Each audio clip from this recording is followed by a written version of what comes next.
Boa noite a todos, então. Eu queria agradecer a oportunidade de estar aqui. Sepsi, na verdade, é uma afinidade que eu tenho para estudar desde o início da minha carreira de docente, que já está, inclusive, chegando aí perto da aposentadoria. Essa minha vida acadêmica inteira eu estudei bastante sepsi e realmente é um tema que eu tenho bastante afinidade. Lembro muito do Douglas lá com a gente como aluno, muito animado. Obrigada por ter me convidado, por lembrar de mim sobre esse tema e parabenizar a Prefeitura por essa iniciativa. A sepsi, ela cresceu, ela nasceu como uma síndrome que acontece dentro da UTI mesmo. Os intensivistas, já desde o início dessas definições e dessas campanhas que ocorreram no mundo todo, foram os primeiros a serem treinados e sensibilizados sobre essa doença. Claro, a sepsi dentro da UTI tem a sua relevância, é muito frequente, dependendo de onde a gente está falando. No Hospital Universitário de Londrina, por exemplo, a gente sabe que entre 30% e 50% dos pacientes internados dentro dos leitos de terapia intensiva vão desenvolver sepsi. Então, é uma doença que é importantíssimo o intensivista ter conhecimento e ter treinamento para cuidar. Muito difícil fazer o diagnóstico da sepsi no paciente já grave, porque esses sinais e sintomas, eles muitas vezes já estão presentes quando ele desenvolve o quadro de sepsi. Então, é um tipo de treinamento, de capacitação, que é um pouco diferente desse. A oportunidade da gente fazer a identificação da sepsi por infecção comunitária, já na porta de entrada, na emergência, é uma oportunidade muito importante para a gente reduzir e impactar na mortalidade dessa síndrome. Então, vamos lá. Eu sou professora de Medicina Intensiva do Departamento de Clínica Médica do Centro de Ciências da Saúde da UEL. E a minha apresentação está dividida em 3 etapas. O Douglas já abrangeu as 2 primeiras etapas, então eu só vou reforçar as definições numa outra ótica, e sobre a fisiopatologia, mais para ter a correlação com o tratamento, e não necessariamente para explicar a fisiologia da sepsi aqui, que não vem ao caso. Então, como já foi falado, a publicação de 2016 do Sepsis 3, ela trouxe uma definição que é até hoje utilizada, né? O Sepsis 1, ele na verdade foi a reunião de consenso do primeiro definição de sepsi, aconteceu em 92. Eram critérios mais amplos, usavam os critérios da síndrome da resposta inflamatória sistêmica, tinha aquelas 3 classificações de sepsi, sepsi grave e choque séptico, e isso foi confirmado em 2001 no Sepsis 2. Mas a comunidade científica achava que essas definições, elas eram, por um lado, muito sensíveis em alguns cenários, como na terapia intensiva, não ajuda muito a CIRS, e todo mundo lá faz taquicardia, faz um pouco de taquipneia, às vezes tem alteração de temperatura, é muito comum hipotermia na UTI, por causa dos benditos ar-condicionado também, né? Pós-operatório. Então, elas poderiam ser muito pouco sensíveis ou elas poderiam ser muito sensíveis e identificar pacientes que, na verdade, tinham outros acometimentos. A ideia da definição do Sepsis 3, utilizando um score prognóstico que é mais objetivo, né, como o SOFA, ele foi para tornar essa definição também mais fácil, mais acessível, mais objetiva. Isso ficou bastante duvidoso na literatura, porque o SOFA, como o Douglas já falou, é um score que não é fácil, nem para intensivista. A gente tem que estar consultando toda hora a tabela, porque a gente não decora aquela tabela. E eles, na verdade, criaram um outro score, que eles chamaram de SOFA rápido, no intuito de aplicar à beira de leito. E houve uma grande confusão sobre esse score, porque ele realmente é mais simples, ele usa somente 3 variáveis aqui, muito fáceis de ser medida à beira de leito, mas, mais uma vez, ele não é muito sensível. Tem que esperar 2 alterações para a gente pensar em sepsi. E, na realidade de países de baixa e média renda, muitas vezes, esperar 2 alterações nesse critério aqui já significa um paciente que está classificado como vermelho, como o Douglas está falando aqui. Então, seria um diagnóstico muito tardio. Então, quando a gente fala... Opa, desculpa, queria voltar e estou indo para frente. Quando a gente fala da definição, o que eu queria trazer para vocês é assim. A definição geral de sepse é essa que o Douglas já falou. Eu estou errando os botões aqui, desculpa. É disfunção orgânica, potencialmente fatal, causada por uma resposta desregulada a uma infecção. Então, trocando em miúdos, se vocês estão trabalhando lá na porta de entrada e chega um paciente para vocês com infecção suspeita, não precisa ser confirmada. É um paciente que está com queixa urinária, um diabético, como o Douglas falou. E você está pensando que ele pode ter uma infecção do trato urinário. Como é que eu vou saber se essa infecção é ou não é sepse? Como é que eu vou suspeitar? Como é que isso passa na minha cabeça pensando nessa definição? Né? Então, o que a gente tem para falar nessas capacitações é que se você está vendo esse paciente e alguma coisa nele, que pode ser qualquer uma desses critérios aí que o Douglas já mostrou, uma taquipneia, uma alteração do nível de consciência, qualquer sinal preocupa vocês, não é uma infecção que deixa vocês despreocupados, é uma infecção que preocupa, que traz essa conotação que ela pode ser potencialmente fatal. Então, isso por si só já é suficiente para a gente pensar em sepse. E é isso que esse slogan fala. Pense. Esse paciente que você está atendendo com suspeita de infecção, pode ser sepse? Porque só quando eu pensar se pode ou não ser sepse, é que eu vou atrás dos sinais que vão me dizer se aquilo é ou não um quadro de sepse. Tá? O choque séptico, ele é um subgrupo desses pacientes que é mais descarado. O choque séptico a gente não tem muita dúvida. O paciente está muito grave. Né? Ele está hipotenso, ele está mal perfundido, ele está com as extremidades frias, pegajosas, ele tem o lactato alterado, e isso é suficiente para aumentar sobremaneira a mortalidade. Então, se a gente tem uma mortalidade de sepse que é em torno de 20%, a mortalidade do choque séptico é em torno de 40% a 50%. É absurda essa mortalidade. Metade das pessoas com choque séptico vão morrer. Isso é uma mortalidade absurda. Então, a gente tem que estar mesmo muito alerta a essas definições. Muito bem. O SOFA, ele avalia esses 6 sistemas orgânicos principais aqui. O respiratório, o neurológico, o cardiovascular, hepático, de coagulação e renal. E como já foi falado, precisa de exames em alguns deles, né? Então, precisa de uma gasometria arterial, uma bilirrubina, uma dosagem de plaquetas, de creatinina, além dos sinais clínicos, da escala de Coma de Glasgow, da pressão arterial ou do uso de drogas vasopressoras e da diurese, né? Isso é mais para o paciente que está em observação, que você vai conseguir ir medindo isso ao longo do tempo, então.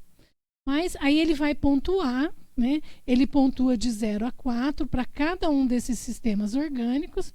E na definição de sepse, para eu dizer que o meu paciente tem sepse objetivamente, usando o score SOFA, eu preciso perceber um aumento de 2 pontos. Então, se é um paciente que não tem comorbidade, é rígido previamente, eu vou considerar o SOFA 0. E aí, se ele aparecer para mim com uma escala de Coma de Glasgow de 14, ele pontua 1. E mais uma pressão arterial menor que 70, uma pressão arterial média menor que 70, ele pontua, menor que 70, ele vai pontuar mais 1. Então, já somou 2. Então, esse paciente que está levemente sonolento ou confuso e que tem uma hipotensão arterial já variou 2 pontos e ele é uma sepse. É assim que a gente faz a beira de leito, né? Mas não é muito simples, né? Mas a gente pode ver aqui, por exemplo, uma oligúria, ela pontua já 3. Então, se o paciente não tinha insuficiência renal antes e durante a infecção ele desenvolve uma oligúria, isso já é uma sepse. Ele já variou 3 pontos. Né? E assim por diante. Muito bem. E o choque séptico, além dele necessitar de droga vasoativa para manter a pressão, ele precisa ter um lactato alterado. E isso é um problema nessa reunião de consenso, porque nem todo lugar vai ter esse lactato. Lá no documento da Surviving está dito, no documento da reunião de consenso está dito, que se você não tiver o lactato disponível, você pode usar aqueles sinais de hipoperfusão global, que é o tempo de enchimento capilar, que é aquele livedo reticular, aquelas áreas de cianose periférica, o mottling, né?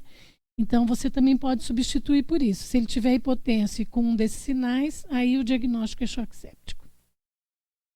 E tem o Quick-SOFA, então. O Quick-SOFA, na verdade, ele virou um score de gravidade, outro.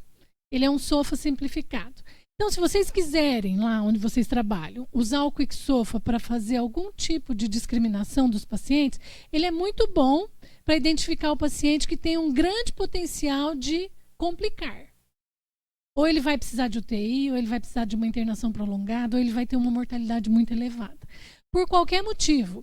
Ele foi desenvolvido em pacientes com suspeita de infecção, mas qualquer outro diagnóstico, se o paciente tiver 2 ou mais pontos no Quick-SOFA, ele é um paciente que vai complicar.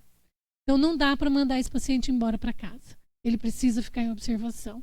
Nesse sentido, é um score muito útil e muito fácil de aplicar à beira de leito, porque é só uma frequência respiratória, uma alteração do nível de consciência e uma pressão arterial sistólica. Muito bem, sobre a fisiopatologia, então, a sepse ela é sempre iniciada por uma infecção localizada. Então, na verdade, ela não é uma doença, ela é uma síndrome. Porque qualquer infecção pode ser uma sepse. A gente viu aí o exemplo da pandemia. Uma infecção viral por um coronavírus poderia fazer um quadro de sepse ou de choque séptico, né? É mais comum no nosso dia a dia ser uma infecção bacteriana. Mas também pode ser fúngica, pode ser parasitária, pode ser de qualquer etiologia. Tá? Ela começa localmente, e se o organismo for suficiente para manter no local todas as repercussões dessa infecção, então isso não é uma sepse. Ficou lá no local, não saiu de lá. Tudo aconteceu no rim, na urina. Então, é só uma infecção localizada, a gente vai tratar como uma infecção localizada. Mas se por algum motivo essa infecção ela teve uma repercussão sistêmica, pode ser uma bacteremia, sim, pode ser uma infecção generalizada, mas não é só isso. Pode ser só uma repercussão sistêmica, por N motivos. Então, essa bactéria ela consegue liberar os mediadores inflamatórios dela, que vão ativar a nossa resposta imune e que vão repercutir nos nossos órgãos. Mas comumente aqueles 6 órgãos lá do SOFA, né? É muito comum a gente ver repercussão de uma infecção à distância naqueles 6 órgãos do score SOFA. Por isso é o score que a gente monitoriza. O cardiovascular, sem dúvida, é muito importante nessa situação clínica, né? Então, há uma depressão miocárdica e uma vasodilatação patológica. Essa vasodilatação é que leva à hipotensão arterial. E no pulmão, a gente tem um infiltrado inflamatório que vai dificultar a troca gasosa. Então, na Covid a gente viu isso, né? O oxigênio não conseguia entrar na corrente sanguínea e a manifestação clínica era a hipoxemia, que a gente olhava lá com o oxímetro até em casa, né? A gente estava com suspeita de Covid ou Covid confirmada em casa, monitorava a troca de oxigênio. É uma disfunção orgânica relacionada àquela infecção viral. Por essa fisiopatologia, porque o pulmão incha. E o percurso que o oxigênio tem que fazer até ele chegar na hemoglobina aumenta muito. Então, aquele tempo de circulação ali não dá tempo para oxigenar o sangue.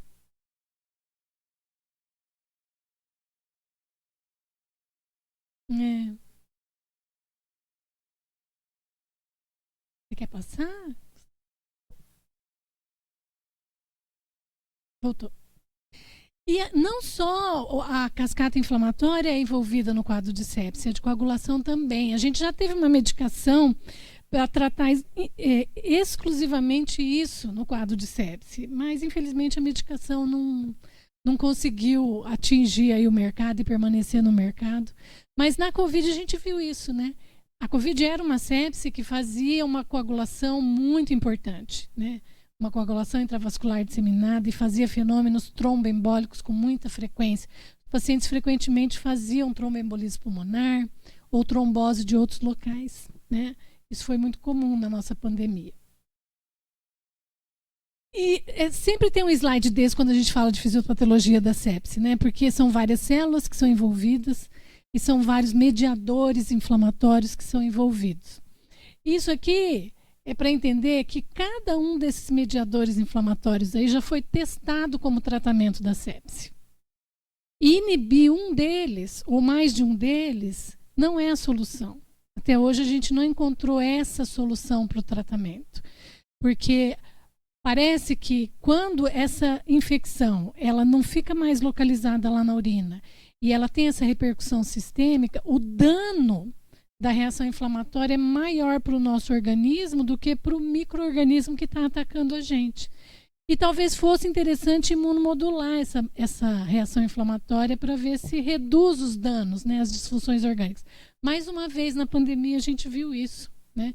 Quantas medicações aí não surgiram dizendo que era a solução para o tratamento da Covid-19? Com base nessa ideia de imunomodular a resposta inflamatória do quadro séptico. E a ciência tem feito isso há décadas. Cada uma dessas moléculas aí foi testada. E, por enquanto, nenhuma delas foi a solução. Além das moléculas, existem os receptores de membrana. Existe, para que aquela célula seja ativada no quadro infeccioso, a bactéria ela tem que entrar em contato com a membrana, por exemplo, aqui de uma célula, que é o macrófago, e esse contato aqui é mediado por vários elementos que estão presentes no nosso organismo, né? Isso sinaliza para dentro da nossa célula por meio de vários mediadores aqui. São várias moléculas que vão se comunicar e vão levar uma informação até o núcleo da célula dizendo: macrófago, você tem que produzir interleucina, você tem que produzir fator de necrose tumoral. E, mais uma vez, tudo isso aqui já foi testado para imunomodular essa resposta. Produz mais, produz menos. Existe até esse problema na sepse. Hoje, na definição, a gente fala que ela é uma resposta desregulada porque ela não é uniforme. Ela pode ser muito inflamatória para mim e ela pode ser muito anti-inflamatória para outra pessoa. E se eu imunossuprimir uma pessoa que já está anti-inflamada, eu provavelmente vou causar mais dano do que benefício. Então, para a gente poder atuar nisso aqui, que a gente conhece bastante, mas é muito complexo, provavelmente a ciência vai ter que primeiro identificar, fazer um diagnóstico. Eu tenho sepse, mas que tipo de sepse eu tenho? Que é o que a gente chama de fenotipagem. Será que a minha sepse é mais inflamatória? Ou será que ela é mais anti-inflamatória? E daí talvez vai ter um tratamento para o tipo 1, para o tipo 2, para o tipo 3, para o tipo 4. E talvez daí a gente vai acertar. Mas tudo isso é para falar que hoje, se a gente for pensar que a gente conhece toda essa fisiopatologia, mas a gente não tem um medicamento para atuar nela. Né? Corticoide talvez. Foi o que conseguiu mostrar um pouco de redução de mortalidade na Covid. Na sepse bacteriana, nem sempre. Não existe recomendação para corticoide como imunomodulador na sepse bacteriana, mas na Covid ele surtiu algum efeito em alguns casos específicos, né, que estavam dentro da UTI, com um quadro de síndrome da disfunção respiratória aguda grave. Né? Muito bem. E não é só a inflamação, né? Se a gente pensar que também tem uma cascata de coagulação envolvida, e mais uma vez, também cada molécula dessa cascata aí já foi testada e também nós não conseguimos um tratamento aí específico para imunomodular. E outra coisa interessante da sepse, na fisiopatologia dela, é que ela é um choque que a gente chama de distributivo. Por quê? Existe uma vasodilatação importante, e é isso que causa a hipotensão arterial, mas essa vasodilatação é mais de vasos tronco, de vasos grandes. Porque, na verdade, nos vasinhos pequenininhos que importam para levar o oxigênio até a célula, existe vasoconstrição. E em alguns lugares existe até um coágulo impedindo o fluxo sanguíneo ali. Então, a distribuição de oxigênio e nutriente na sepse é muito prejudicada por essa característica de vasoconstrição troncular, central, e vasodilatação, né, troncular central, e uma vasoconstrição periférica. E esse aqui é mais para a gente lembrar que é desregulada por causa disso, porque existe uma resposta anti-inflamatória junto com a resposta inflamatória desde o primeiro momento que a gente encontra o micro-organismo. E qual dessas duas vai ser mais proeminente, ou se elas vão entrar no equilíbrio, é o que vai determinar a nossa evolução. Mas isso é determinado por características genéticas nossas, de organismo nosso, e muitas vezes até pelo próprio patógeno. Tem patógeno que ele é capaz de estimular mais um lado ou o outro. E a outra coisa que está acontecendo na sepse, que também traz muito dano, além da inflamação e da coagulação, é essa perda de barreira. O endotélio é um órgão que é muito envolvido na sepse, a célula endotelial. A célula do endotélio ela é muito atacada por esse processo todo inflamatório de coagulação. E aí o endotélio ele acaba sendo destruído nesse processo fisiopatológico todo. E essa destruição do endotélio perde a função de barreira, e é por isso que o paciente com sepse retém tanto líquido, retém tanto fluido. E ele faz aquele balanço hídrico positivo, ele fica inchado, o pulmão incha e dificulta a troca gasosa, o rim incha e para de funcionar, o fígado incha, tudo incha, né? O trato gastrointestinal incha. E isso aqui tem uma grande importância quando a gente está falando de tratamento, porque a reposição de fluidos ela tem que ser bem dosada. Porque se eu fizer menos fluido do que meu paciente precisa, ele vai ficar mal perfundido e vai fazer disfunção orgânica por falta de oxigênio lá na periferia.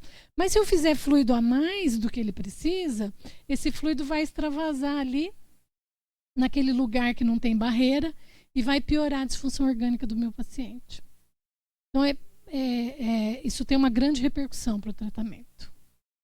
E a sepse é uma emergência médica, né? Então, a classificação de risco da Prefeitura de Londrina está super adequada em classificar pelo menos como amarelo ou melhor como vermelho, porque ela é uma emergência e a gente vai entender isso agora, então. Só uma historinha sobre a campanha Sobrevivendo à Sepse. Ela nasceu na cidade de Barcelona, onde estava ocorrendo o congresso anual da Sociedade Europeia de Terapia Intensiva.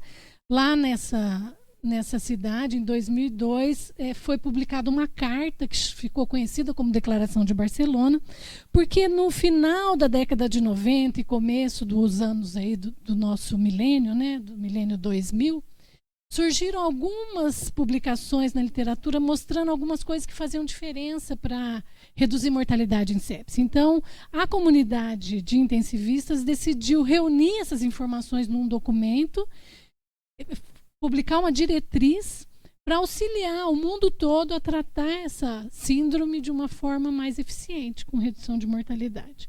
Então, é isso que a Carta de Barcelona falou. E, a partir daí, então, começou a campanha Sobrevivendo à Sepse. Ela foi lançada em 2002, então, na cidade de Barcelona. E as diretrizes, a primeira diretriz foi publicada em 2004. Ela primeiro contou com poucos autores aqui, mais envolvendo o pessoal da sociedade americana e da sociedade europeia mesmo. Esse aqui é um americano que desde o início está capitaneando essa campanha. Ele trabalha lá perto de Nova York e é uma pessoa muito envolvida com isso. Até hoje ele está no comitê, né? E aí, a cada 4 anos, foram publicados novas diretrizes ou diretrizes atualizadas, né? Lá na diretriz de 2002, a gente já vê que os autores começam a aumentar, começam a envolver outras sociedades do mundo todo, e aqui a gente já começa a ter a representação brasileira com a Flávia Machado. Se eu não me engano, aqui também tinha o Eliezer Silva, agora não vou achar o nome dele, mas enfim. E depois, em 2016, aumentou muito, envolvendo o pessoal da Austrália, da África, da Ásia, né? Envolvendo várias sociedades. E a campanha de 2016 lançou um pacote de 1 hora, que foi em 2018. E depois, em 2019, aliás, isso aqui foi publicado em 2020, né? Ficou conhecido como 2019 por causa da Covid-19, mas foi publicado em 2020. Esse grupo de pessoas se envolveu em publicar diretriz para a pandemia, para os pacientes com sepse devido à pandemia. Então, nós temos um documento da campanha também só para esses pacientes. E agora, em 2021, foi a última revisão da campanha como um todo, né? Que essa autora aqui, que também é americana, trabalha na Universidade de Washington, que foi a líder, mas que a gente vê que o Philip Dellinger está lá como ainda o autor sênior, e a gente vê a representação brasileira aqui. Nós temos Luciana Azevedo, a Flávia Machado continua no board, o Tiago Lisboa também, aumentou um pouco a representação brasileira aí. E agora, então, eu vou passar com vocês esse documento. Ele é imenso, mas eu escolhi só alguns pontos para a gente discutir aqui, que são mais importantes nas primeiras horas, principalmente naquelas pessoas que estão ali na emergência, né?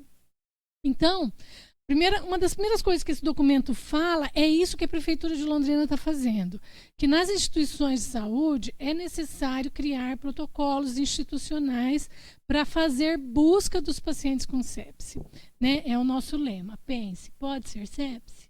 Esse paciente que eu estou atendendo aqui na enfermaria, na UTI, no pronto-socorro, será que ele tem sepse?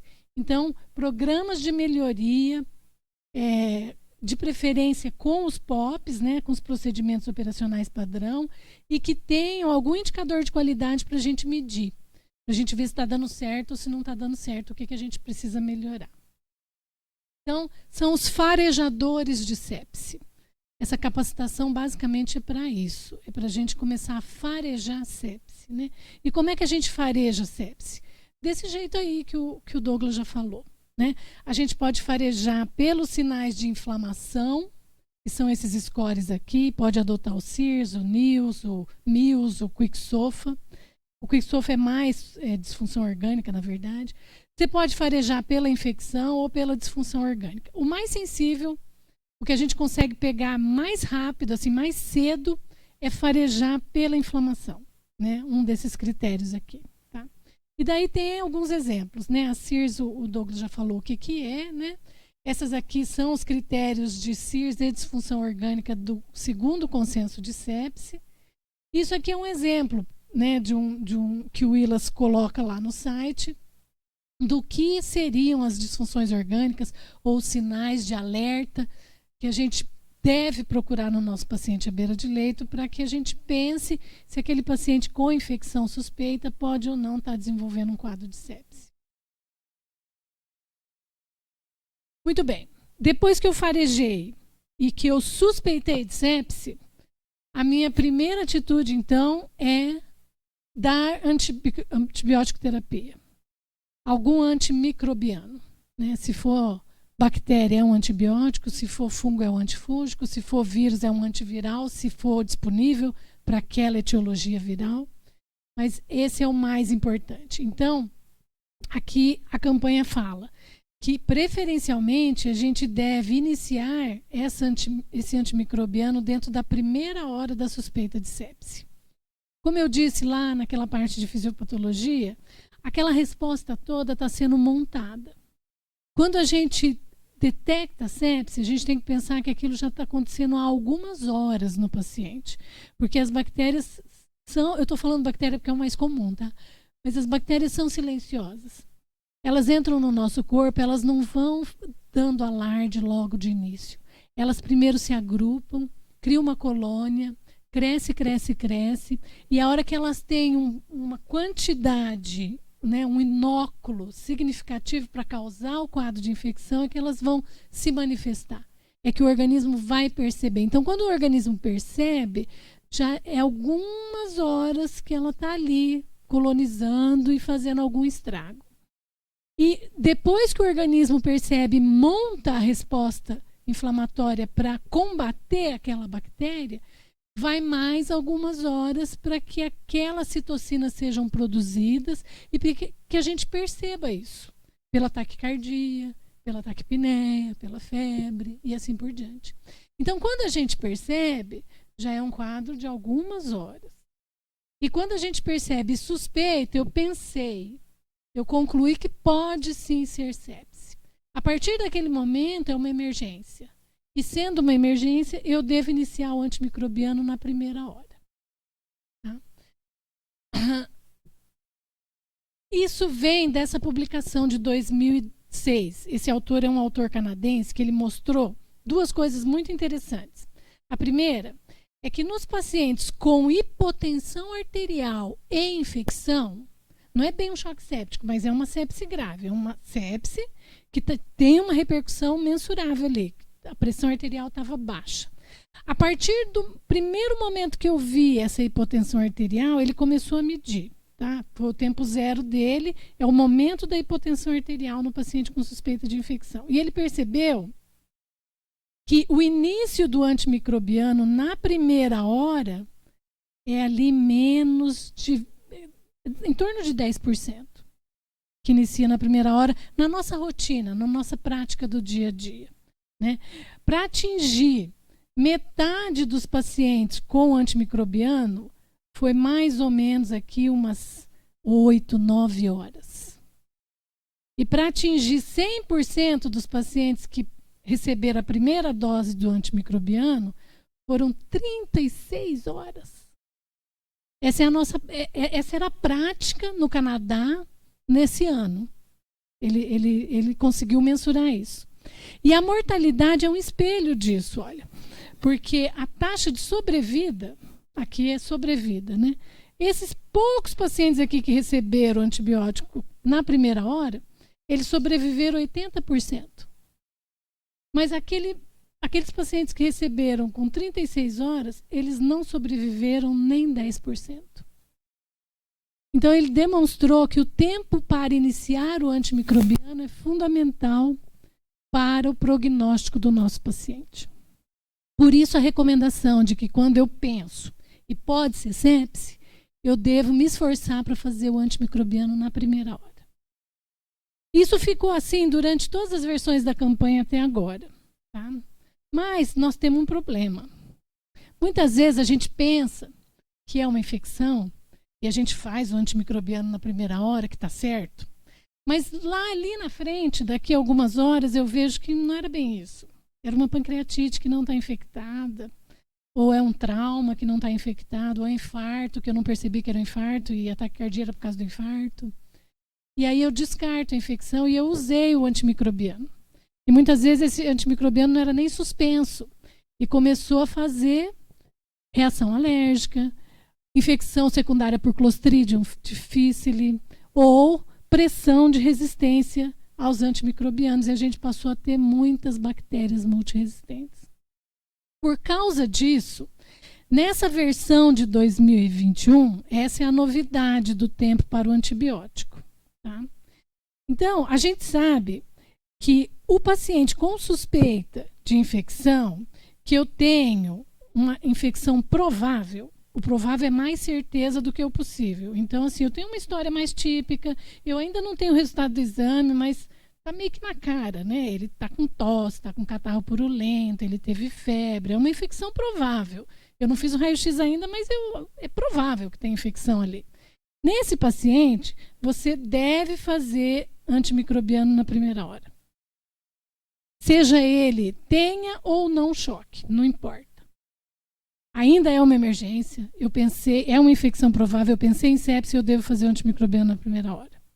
Agora, se essa infecção é possível, o possível é menos provável. Né?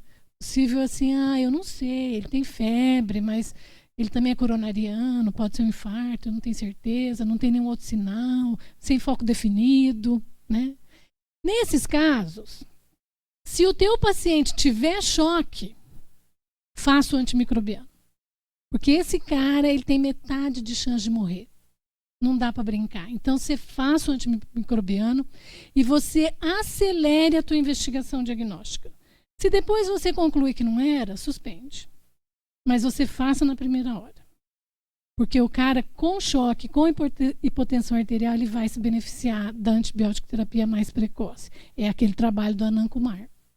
Agora, se ele tem uma sepse possível e ele não tem choque, então a campanha fala assim, usa as 3 primeiras horas para ver se você transforma essa sepse possível em provável. Colhe um hemograma, faz um raio-x de tórax, faz uma urina 1, sei lá. Procura o foco, né? Se você achou o foco, então, dentro dessas 3 horas, você faz o antimicrobiano, assim que você achar o foco. Agora, se você não achou o foco, terminou as 3 horas, você ainda está preocupado. Então, você faz o antimicrobiano. Agora, se nessas 3 horas você descartou a infecção, você não faça. Então, aqui a campanha pediu para naqueles pacientes que você não tem muita certeza que tem infecção e que ele não está chocado, que você use um pouco do tempo do atendimento para tentar reduzir o uso inapropriado de antimicrobiano. Mas não é muito tempo, é só 3 horas. 3 horas para você decidir se sim ou se não. Se você ficar na dúvida, depois dessas 3 horas você faz o antimicrobiano do mesmo jeito. E aí você continua buscando essa informação ao longo dos dias. E aí é o que a gente fala do stewardship de antimicrobiano, né? Reduzir tempo de tratamento, usar a dose correta, usar a medicação correta, né? Tudo isso para reduzir resistência bacteriana, é muito importante. Junto com o protocolo de sepse, precisa haver um programa de stewardship, que não tem uma boa tradução para o português, mas é um programa de controle de uso de antimicrobiano ou de uso racional de antimicrobiano dentro das instituições de saúde. E essa talvez seja a principal mensagem, tá? Essas duas, né? Farejar a sepse e, se você achar que é possível, que é provável, iniciar o antimicrobiano. Isso é o mais importante. Mas a gente vai continuar só mais um pouco, tá? E aí eu encerro, só para falar sobre a ressuscitação inicial. Além do tratamento com antimicrobiano, se houver algum foco que precisa ser controlado, isso não pode demorar no paciente com sepse. Então, por exemplo, ele é um paciente que usa sonda urinária, catéter urinário prolongado. E é uma infecção urinária e aquele catéter está completamente colonizado, está saindo piúria. Então, isso precisa ser atendido junto com o antimicrobiano. Precisa ser removido esse catéter, trocado, né? Porque senão não vai conseguir controlar o quadro séptico. É só um exemplo, mas pode ser um abscesso, pode ser um catéter venoso, pode ser um catéter de diálise, uma prótese, qualquer coisa que tenha necessidade de controle de foco, precisa acontecer também dentro das horas iniciais do tratamento de sepse. Sobre a ressuscitação inicial, a campanha fala para aqueles pacientes com hipoperfusão ou hipotensão arterial, eles devem receber o bolus inicial de fluido de 30 ml por quilo. Esse quilo aqui é de peso predito, tá? Então, no obeso, a gente não vai dar 5 litros nessas primeiras horas. É ali até uns 2,5, 3 litros, mais ou menos, que a gente faz, né? E isso tem que ser iniciado na primeira hora e, de preferência, concluído dentro das primeiras 3 horas de tratamento. Tá? O fluido é um cristalóide, tem que ser endovenoso e deve ser administrado, então, nessas primeiras 3 horas de ressuscitação. Tá? E, para você controlar a necessidade dessa terapia fluida, principalmente depois desse bolus inicial, a campanha recomenda para utilizar medidas dinâmicas, o que é muito complicado no nosso país. Porque medidas dinâmicas significam uma arteriotomia, um monitor com pressão arterial invasiva, ou um ecocardiograma à beira de leito, ou, pior do que isso, um monitor de débito cardíaco à beira de leito.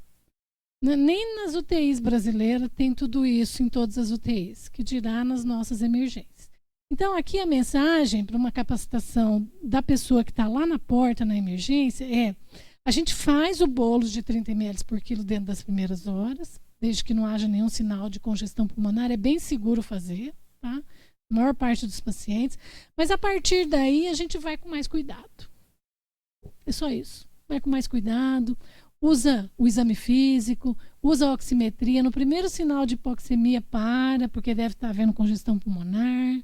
Né? Vai com calma. E tenta ver se aquele bolos de fluido está realmente resultando em benefício. De alguma forma. Se está reduzindo a frequência cardíaca, se está melhorando a pressão arterial, se está melhorando a diurese, o nível de consciência. Porque ele tem que estar fazendo bem, né? Se não estiver fazendo bem, não adianta continuar. Não é verdade? Então, basicamente, são esses os conselhos. Mas a campanha fala para usar medidas dinâmicas, que não vai estar acessível para todo mundo. Essa recomendação do bolos inicial de 30 e de você usar algumas medidas para avaliar se está indo bem a ressuscitação hemodinâmica e se tem algum limite de segurança, vem dessa primeira publicação aqui do Emmanuel Rivers. Ele é um emergencista, ele não é um intensivista, e foi uma das publicações que mais teve impacto na Declaração de Barcelona, em 2001. E ele usava PVC, pressão arterial média, e uma gasometria que ele colhia lá da cava superior do intracate, tá? Para ver a saturação venosa central de oxigênio. E com essas variáveis ele fazia a reposição volêmica dele.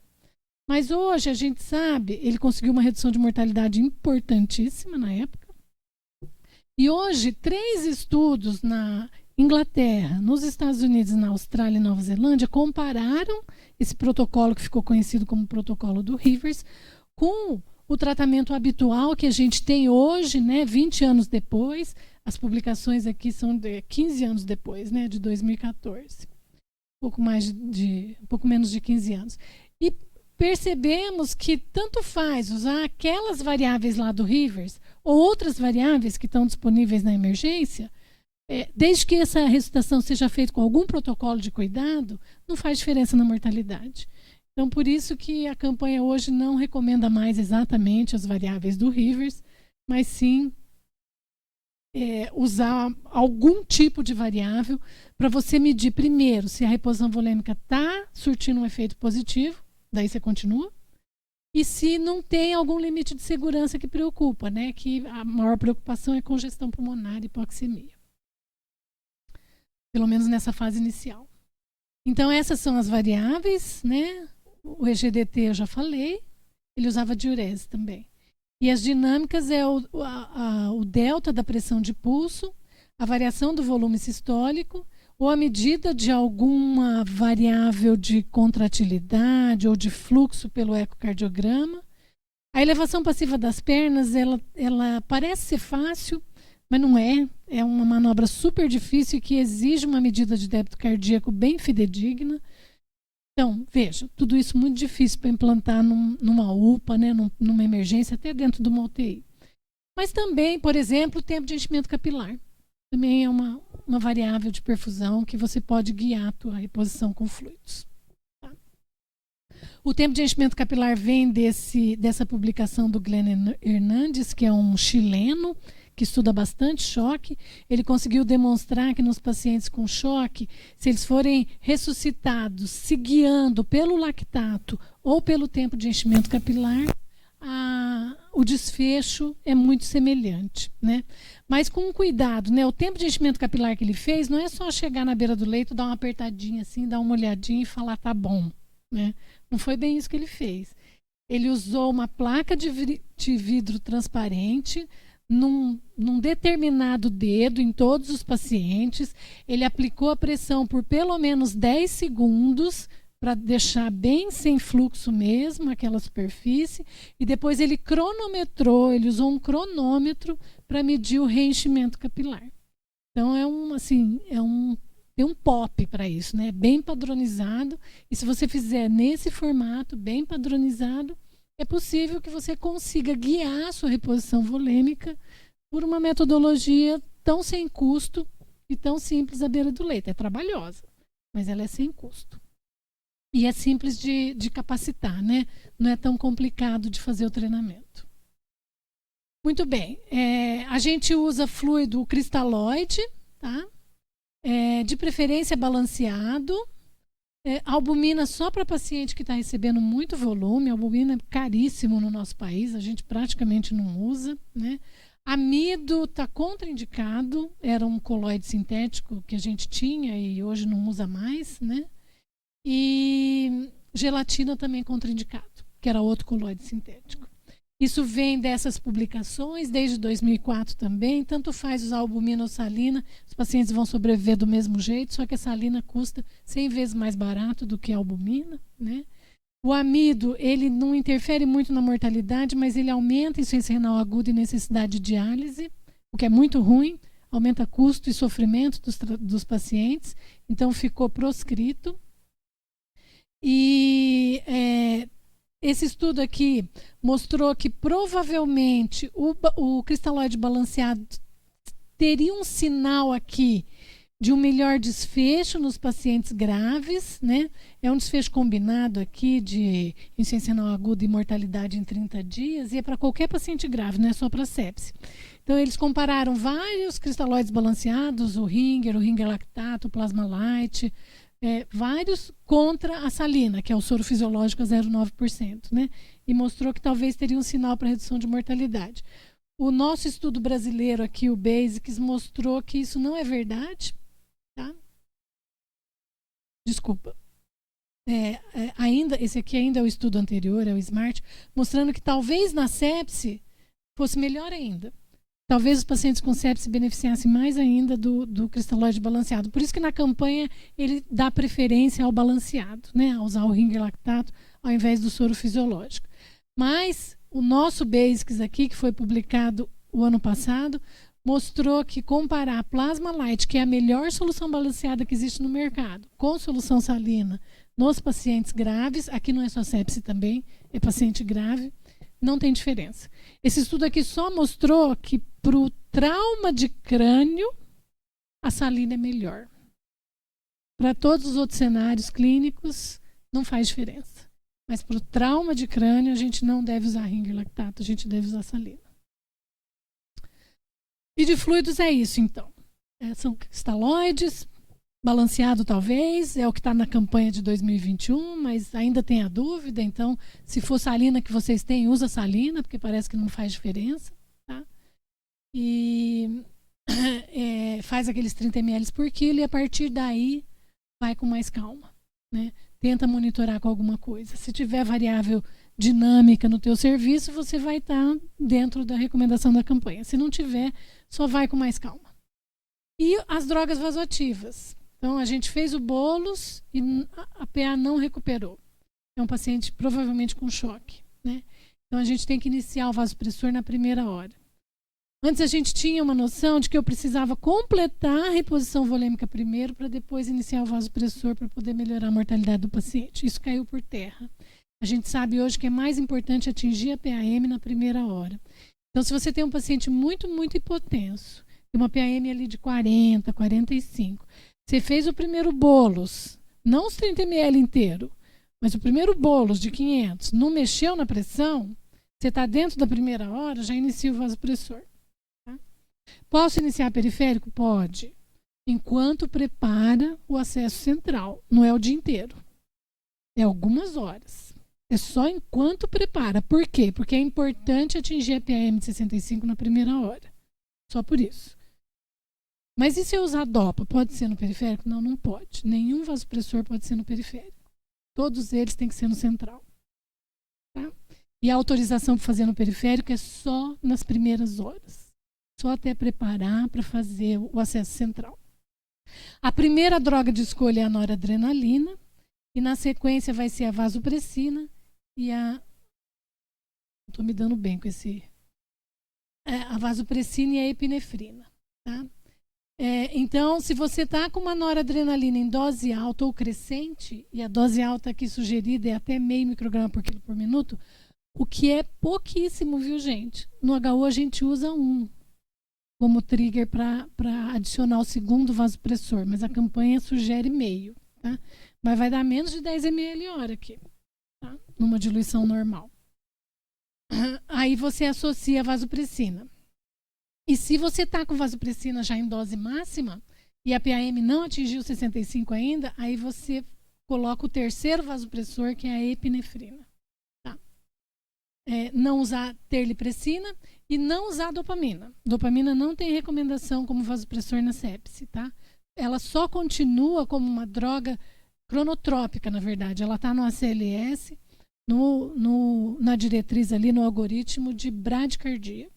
Ela é muito boa para fazer taquicardia, por isso até que ela saiu do protocolo de sepse, porque a ocorrência de fibrilação atrial aguda de alta resposta era muito comum e de taque supra, né?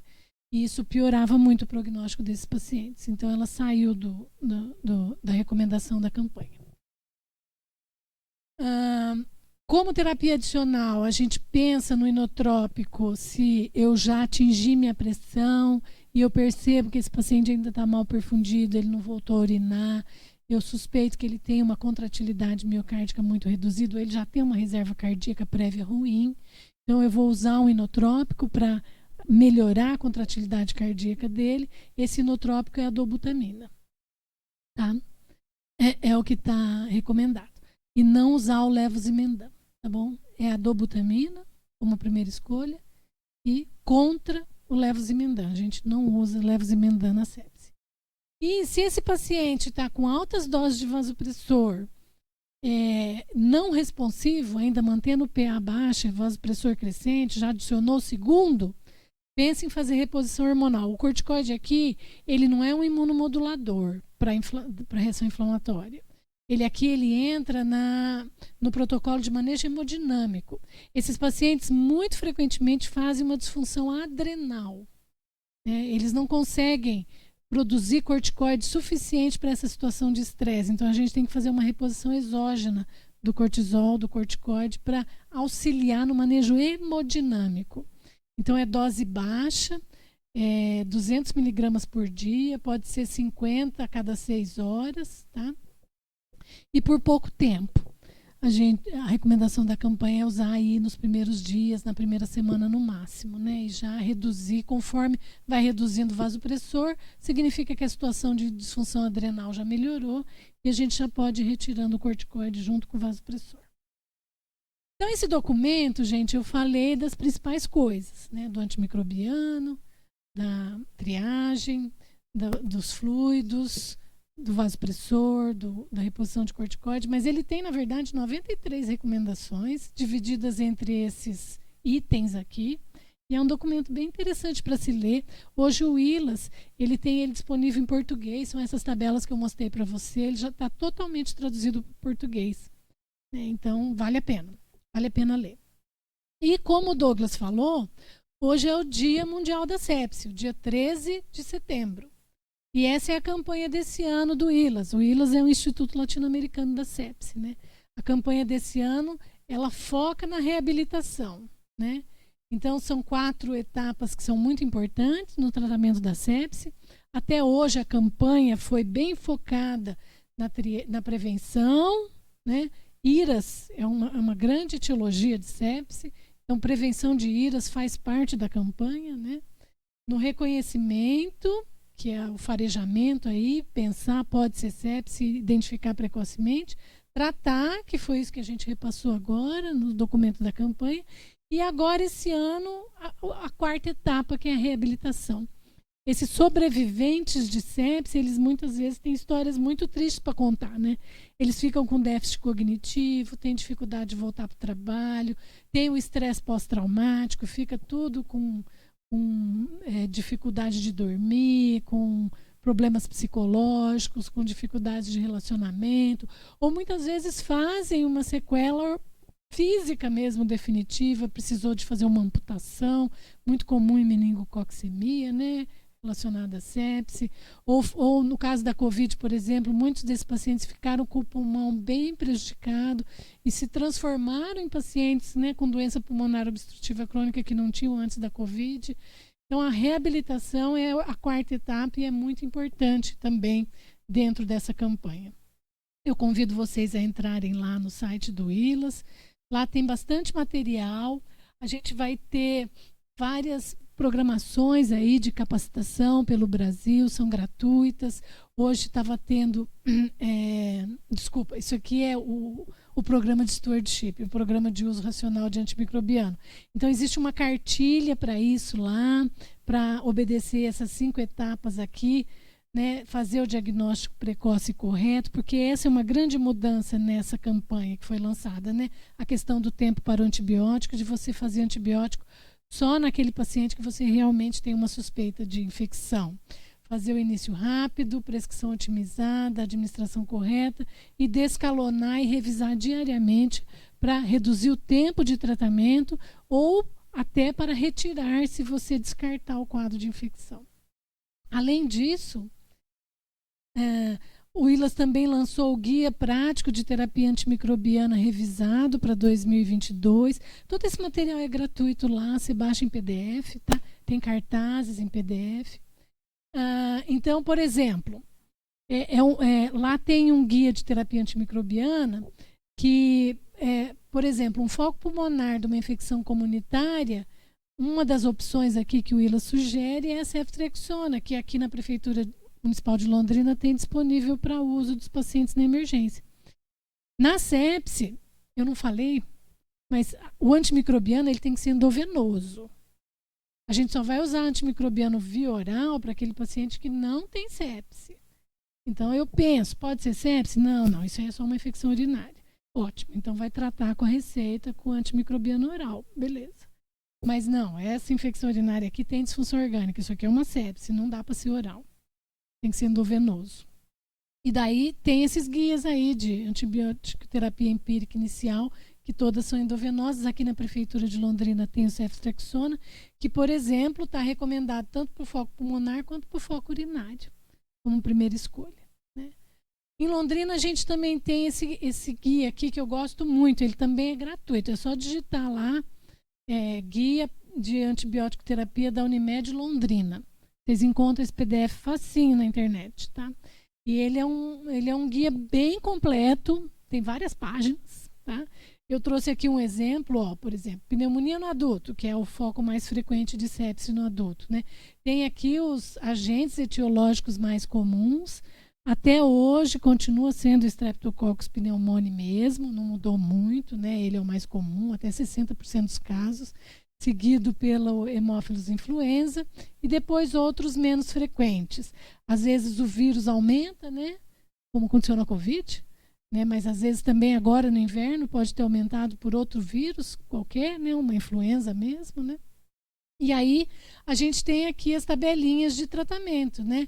E mais uma vez aqui tem as opções da cefalosporina, da ceftriaxona, tem uma opção aqui, mas você pode usar uma fluoroquinolona respiratória, ou um macrolídeo, ou associação dos dois. Tem tudo explicadinho lá nesse guia. Para quem está implementando esses protocolos de atendimento, são materiais muito interessantes. E esse aqui também que eu queria mostrar é a programação do Dia Mundial da Sepse. Não se atém só ao dia de hoje. Hoje estava a Flávia Machado e o Regis Rosa falando justamente da 4ª etapa do tratamento, que é o foco dessa campanha desse ano, no Dia Mundial da Sepse. Mas isso aqui fica disponível lá no YouTube. Se vocês quiserem assistir amanhã, vai estar disponível a aula de hoje. E vai ter outras programações aí, ó. Né, tem os perigos da sepse, o tratamento atualizado com a Flávia e o Tiago, a importância do diagnóstico precoce com o Felipe Tuon. Então, são materiais importantes. E vocês entrarem lá no canal do YouTube do ILAS, vai ter inclusive as aulas do ano passado e as lives que ocorreram durante a Covid. Esse material está todo lá. Tem também um workshop programado, aí já tem que fazer inscrição, é gratuito, mas tem que fazer inscrição porque as vagas vão ser limitadas, e vai ser dia 22 de setembro e continua sendo comemoração desse Dia Mundial da Sepse por parte do ILAS. E ainda no ILAS, se vocês entrarem na plataforma EAD, a gente tem lá vários módulos de treinamento, de capacitação. São 24 módulos, tem tanto o assunto do adulto quanto o assunto da pediatria. Por enquanto os módulos estão só em português, mas a gente vai lançar também as versões em espanhol, porque o Instituto é latino-americano, né? Ele abrange toda a América Latina. Então a gente vai ter também as aulas em espanhol. E aqui, por exemplo, a gente já pode ver que no módulo 1 é isso aqui que a gente está fazendo hoje. O que é sepse, né? E depois a abordagem terapêutica no módulo 2, que discute todas as etapas da campanha Sobrevivendo à Sepse. Esses módulos são continuamente atualizados, né? São pessoas bem capacitadas que dão essas aulas, então eu também convido. E sai certificado, tá? Eu sei que às vezes certificado é importante para a nossa carreira, né? Então aqui também sai certificado com carga horária. É uma coisa interessante. E eu fico à disposição, gente, para compartilhar qualquer desse material e para tirar dúvida ou para responder as perguntas agora.